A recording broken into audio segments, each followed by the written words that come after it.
A couple of months ago, we were blindsided by the announcement of this, the Renault 5 Turbo 3E. It's a reboot of the homologation special from the 1980s. And while that was a little mid-engined rally car, this thing is a 540 horsepower, all-electric hyperhatch. Is this the thing that's going to win over the enthusiast? Let's find out, shall we?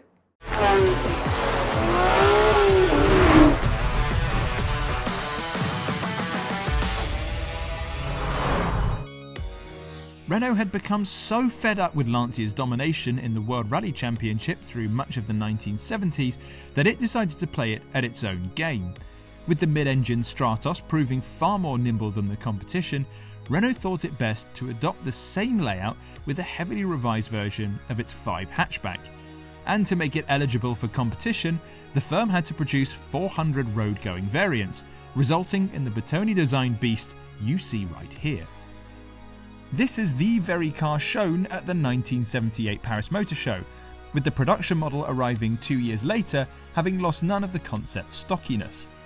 The rally machines proved relatively lackluster, though like most cars from the Group 4 and Group B era, they were utterly wild to look at and even wilder for those driving them.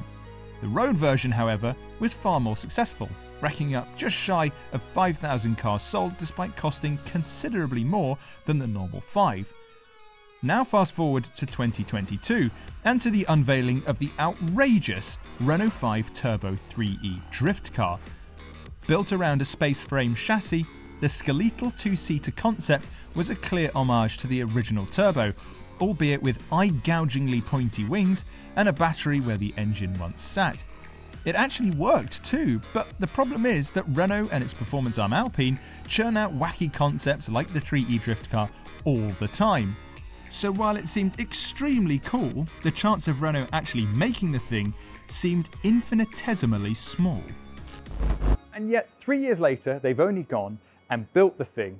Yes, they've tamed it down a little bit. They've got rid of that massive eye-gouging rear wing. They've also toned down the skirts a little bit, and it's also going to have a proper interior. But otherwise, it's a faithful road-going version of that drift car, which in itself was crammed full of references to the Turbo and Turbo 2. For instance, you had the blocky headlights, these trio of vents at the front, and also this massive snorkel in the bonnet, which actually is functioning on this car. There's a radiator in here, and it's extracting hot air from that and over the top of the car. Moving further back, and you get to the side vents. These are a characteristic of the Turbo, and they're functional here on the 3E as well, although just a little bit differently. On the original Turbo, these were used to cool the engine, which was right here in the middle. But we don't have an engine on the 3E, so instead they're used to cool the brakes. And they actually have a little exit right here at the back, although this is filled in because it's just a prototype. On the left-hand side, the bottom duct is a brake cooling duct, but the top one is actually a dummy, and behind it, you're concealing the charging port.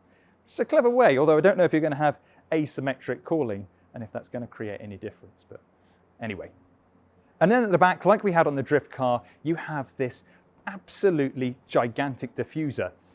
It's not actually quite as deep as it looks, however, it just adds to the presence and sheer bonkersness of the 3E.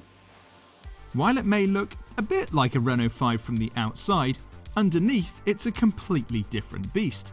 The Turbo 3E is built on a bespoke aluminium platform, while the bodywork is made entirely from carbon fibre. The whole thing weighs 1,450 kilograms, and yes, it's just as vast as its blistered arches would have you believe. The front end measures in at 2,030 millimeters, which is wider than that of a Porsche 911 GT3 RS, it's a 992, and only 30 millimeters narrower than a Lamborghini Revuelto. However, it's only 4,080 millimeters in length, a smidgen longer than the standard Renault 5, while the 2,570 millimeter wheelbase is just 10 millimeters more than that of the Toyota GR Yaris.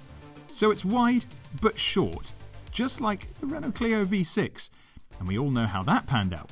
Let's pause for a minute and have a chat about this, because it's got a few people in a bit of a twist. How can you call a car a turbo when it doesn't have a turbocharger. Now, Porsche's already faced a fair bit of flack for this because it's whacked the turbo name on its range-topping Taycans, the Taycan Turbo and the Taycan Turbo S. But that still hasn't stopped Renault from getting a bit of stick for doing the same thing.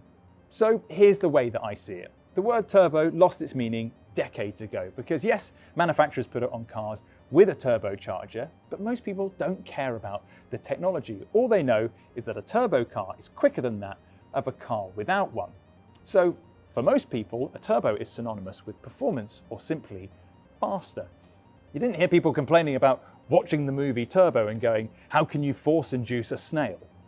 And in the world we live in today, pretty much everything has a turbocharger in it. Let's look at Porsche again. The 911, most of the range has a turbocharger, and yet we still have the 911 Turbo. And you know exactly where it sits in relation to the Carrera 2, the Carrera 4, the GTS.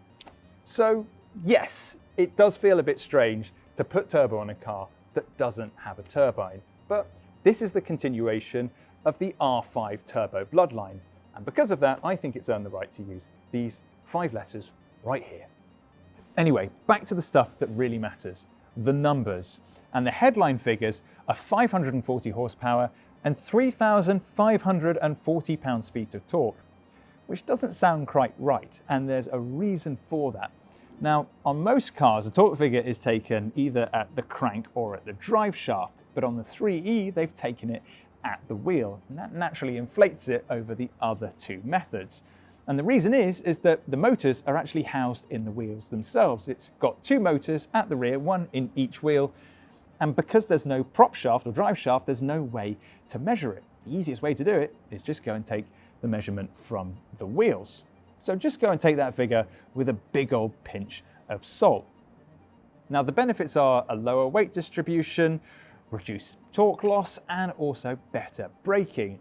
It does add a fair bit more unsprung mass. You are literally putting the motors in the wheels, but Renault has redesigned the rear suspension to cater for it. Besides, apparently, by putting the motors in the rear axle, it makes it a hell of a lot more slidey. 0 to 60 takes just 3.5 seconds, and it'll go on to a top speed of 168 miles per hour. Now, powering the whole thing is a 60 kilowatt hour battery. And if you can find a 350 kilowatt fast charger, you'll be able to go from 15% to 80% in just 15 minutes. However, the 3E is being positioned not just as a road car, but also very much as a track car. It's got a roll cage in and all. And if you were to go and take it on a track, Renault says you're probably able to get 15 to 20 minutes out of it before you'd run the battery dry. And I can't think of many racetracks in the UK that have a fast charger, so you might want to bring a trailer with you. Of course, that's a problem only a few will have the pleasure of facing, as Renault's limiting production to just 1,980 examples, a number that references the original's release year.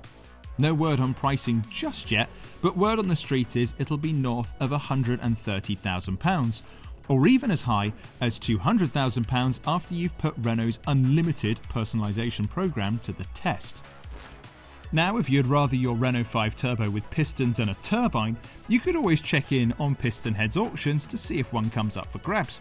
Alternatively, if you'd like to sell one or any premium, performance or collectible car for that matter, just hit the link in the description, fill in your details, and one of our consigners will be in touch.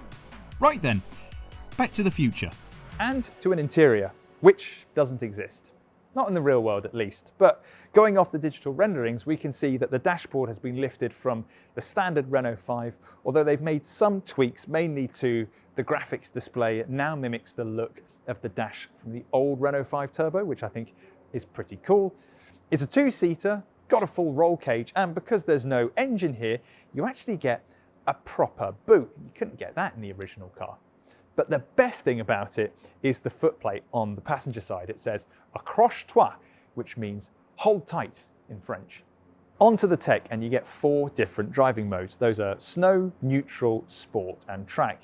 And in the latter, you get a drift assist. There's even a vertical rally-style handbrake to get things going a little bit.